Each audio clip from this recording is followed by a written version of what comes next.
Hello everyone, welcome to the channel of Algocamp. So now on this particular channel, we are actually releasing a series on data structures and algorithms where we are going to talk about some of the most important data structures and algorithmic topics which are extremely important for your upcoming software engineering interviews. Apart from that, these are some of the I would say topics that are very helpful in your day-to-day engineering job as well. We have already released a couple of series around searching, right? And we got a really good response on that. And from here, we are going to put really some awesome content around DSA. In most of these lectures, we will try to ensure that we focus on the intuition building aspect of the things, that how you are able to think about something, what are some of the things that people actually neglect but are going to clear some of the really important fundamentals. We are going to see coding implementation, but trust me, my focus is not going to be on the language delivery aspect of the things, that okay, you have to code this in C++ or Java. A lot of problems we have coded in multiple languages. Maybe some of the problems will be in C++, some will be only in JavaScript. I believe if you are somebody who is preparing for an interview, language in 2025 should not be a constraint, because most of the people can actually use ChatGPT to do language conversions. So my motive here is to make sure that you understand the concept in depth. You actually see how exactly somebody might have thought about the problem when they were carving out the problem, what can be some initial thought process, how you can actually drive yourself towards the solution. I believe these are going to be some really important videos that will be really helpful for your upcoming career. So do let us know what is your feedback. We are going to release a lot of more topics. Do let us know what all topics you want to have first, right? And the feedback is going to be important. Also, in case you are actually thinking to level up, you want to learn things with respect to low-level design, high-level design, overall system design for interviews, or you are somebody who wants to do project development in Spring Boot, you want to learn advanced Spring Boot concepts, or let's say advanced Node.js concepts, then we have a lot of courses, live courses running on algocamp.io. So you can check out the website courses.algocamp.io/learn, and there are a lot of courses that are actually listed. A lot of great discounts are actually going on all the courses as well. Do check them out. For each and every single course, we are going to add you to a dedicated Discord community where you can get your doubts resolved as well. All of the courses, we have made sure that we talk about things from the very beginner to the very advanced level that is going to help you level up in your career as a software engineer. So that being said, let's start the video without any further delay. Now, a lot of time, a few people consider that when we have to push our pivot at the last index only, why not consider the last index element only? Let's say you have an array like this, and I'm considering that I'm not applying any randomization. I always pick the last element as the pivot. Currently, this is my pivot. So I will apply partition algorithm. Everything on the left side less than pivot. Everything on the right side greater than or equal to pivot. There is nothing on the right side. So in 7 operations, we will be able to segregate all of this. And then I will recursively go on the left side and the right side. Right side is empty. We will recursively go on the left side. Now in the left side, I again pick the last element as my pivot index, because now this part is already done. Okay, this part is already done. I'll again pick my last element as my index. As my pivot. So again, I need to do n-2 operations, approximately 6, or let me write in terms of n. So we did n-1 operations, then n-2 operations. In order to segregate everything on the left side as less than 6, everything on the right side as greater than equal to 6. There is nothing on the right side. So what we will do, you will just go on the left side. Now on the left side, this is going to be your pivot, because you decided that every time the last element is going to be your pivot. Right, no randomization.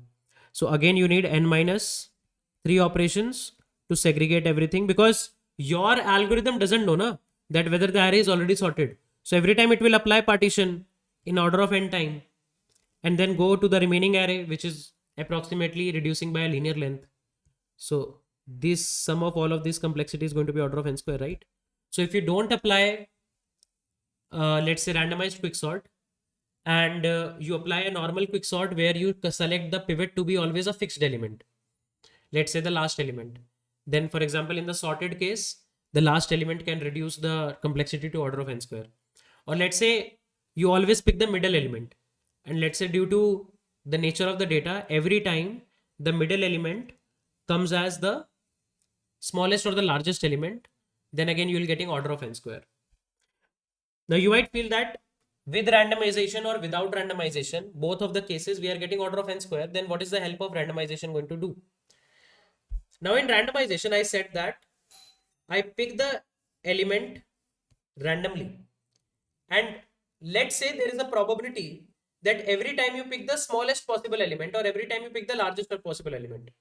So let's say if there is an array of length 10 raised per 5, how much is the possibility that every time I will pick the smallest element?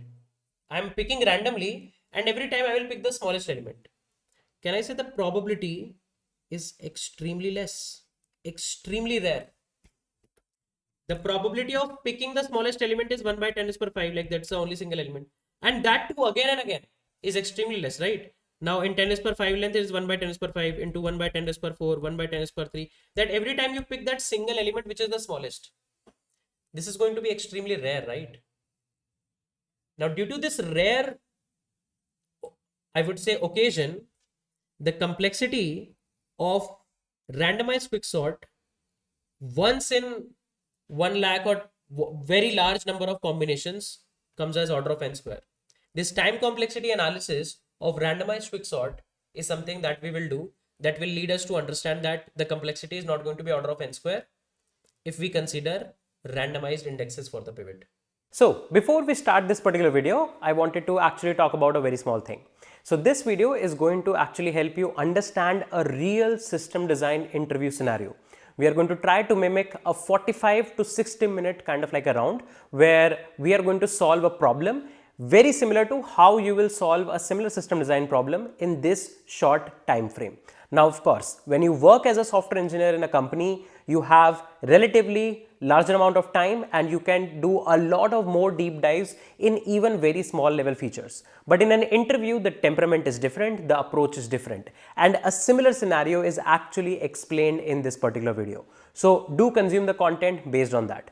Also, if you want to see more deep dives and want to understand these topics in a much more deeper level concepts, then do check out the link in the description section below for our system design 2.0 cohort, where we have talked about a lot more concepts in a lot more detail, which will make you definitely a better software engineer.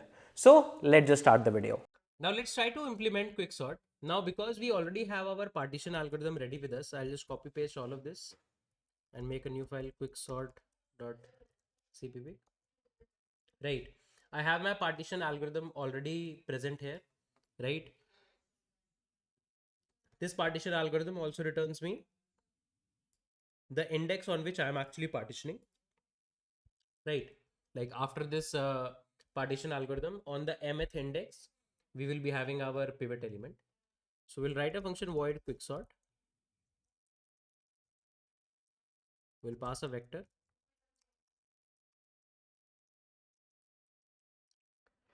Okay, and let's write it as quicksort.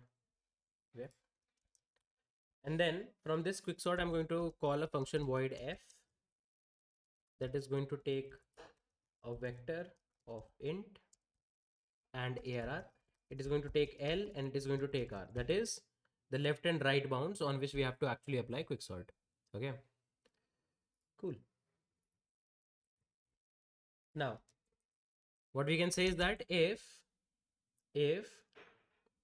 L is less than R, then only we are going to apply, because otherwise in that case your array has been already exhausted.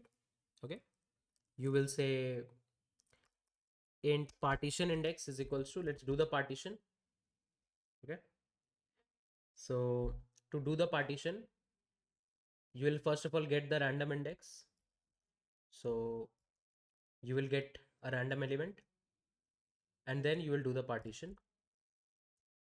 Okay, so x will be your partition index, like at last where the pivot element is actually present. Once you have got x, you will apply f from arr to l comma x minus 1 and f from arr comma x plus 1 to r. That is, you will apply the quicksort on the left part of the left side of the pivot. This is the left call, this is the right call. From here I'm going to call f of arr comma 0 comma arr dot size minus 1. Okay, and this looks good to me. Let's have this vector like this, and I'll apply quicksort on this vector ARR, and then I'm going to print the array. So for int I equals to 0, I less than ARR dot size I plus plus cout ARR at I. Let's see if we would have made any mistake. We'll try to resolve it. Just a second.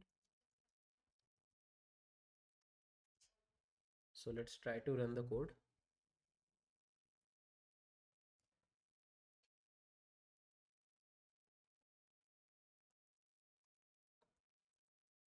So we'll say g++ quicksort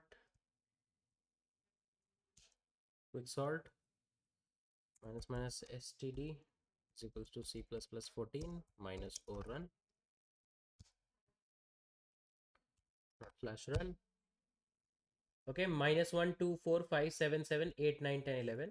The array looks getting sorted properly, right? Let's take some another array as well. 5 4 3 2 1, absolutely reverse length, reverse kind of an array. Let's take this, is also getting sorted properly. Let's take a sorted array 1 10 19 100.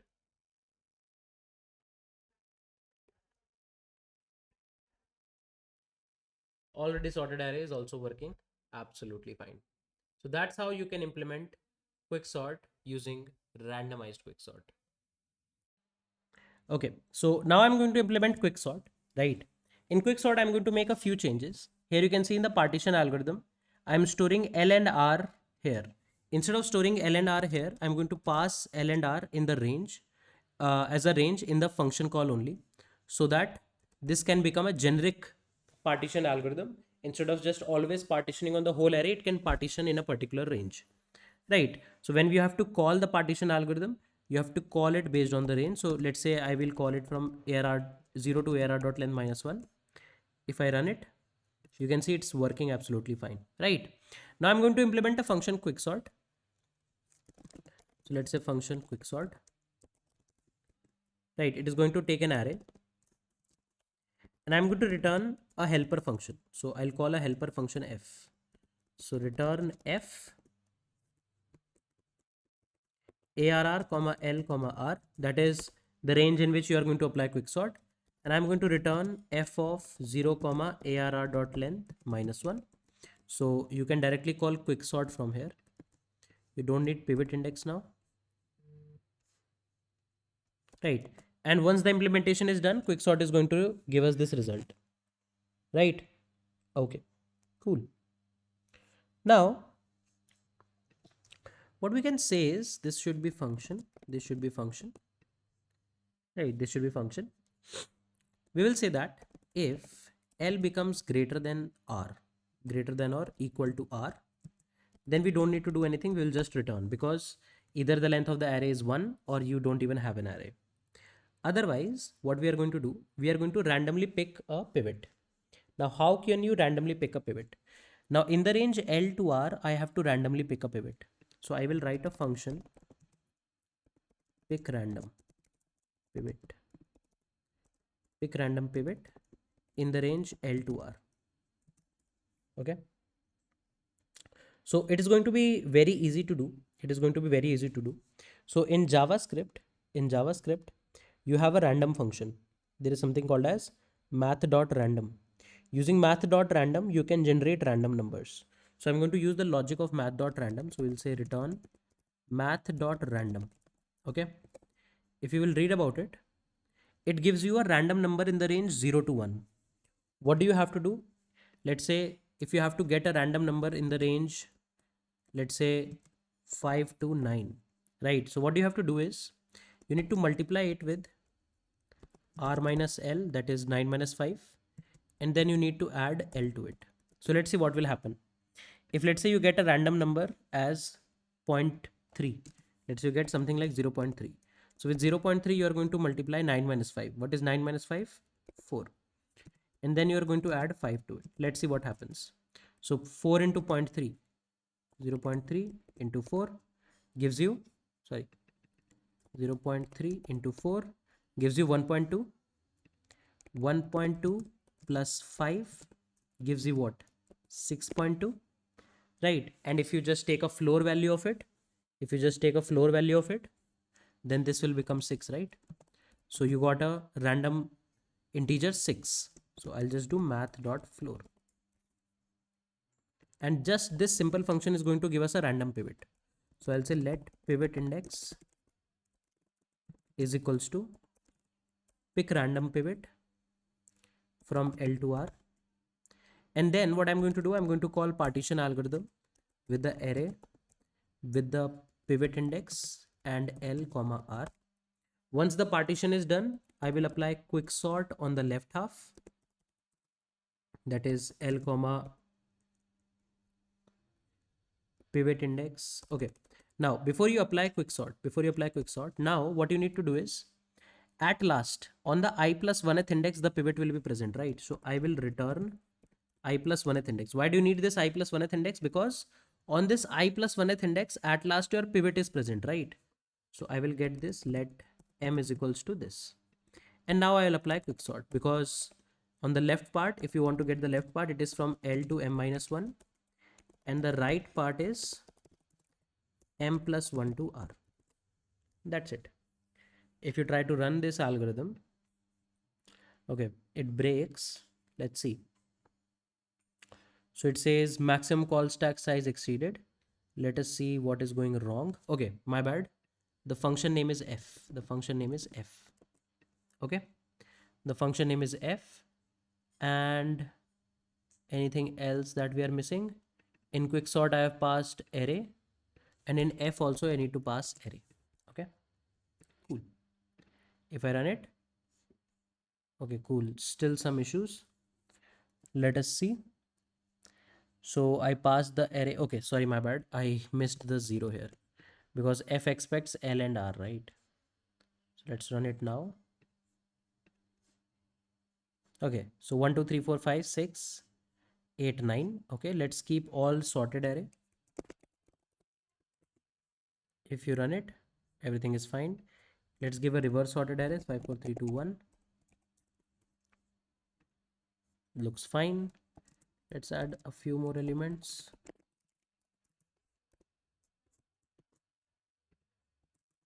Okay, if you run it, everything looks fine to me, and that is quicksort for you. Now the best part about quicksort is, if you will take a look at it, then the space complexity of quicksort is actually order of log n, because there is no extra array that you are taking, right? So not like merge sort, you are not taking any extra array, so the space complexity is going to be order of log n, right? And the algorithm is going to be in place. These are some of the benefits that you get with quicksort, although some disadvantages are that still in the worst case, there might be some times that you will get order of n square as the time complexity.